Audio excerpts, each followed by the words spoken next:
Rights Arcade, aquele que é nome de aplicação que a Amnistia Internacional lança para promover conhecimento sobre direitos humanos entre mais jovens.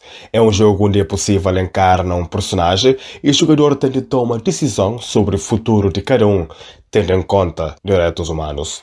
Tem 3 personagens possíveis. Primeiro é Ahmed, que é cartunista e foi acusado injustamente de cometer crime contra a lei de segurança digital na Bangladesh. Depois, tem Zhang, um jornalista cidadão que foi condenado a 4 anos de prisão para modo denunciar a pandemia de Covid-19 na China.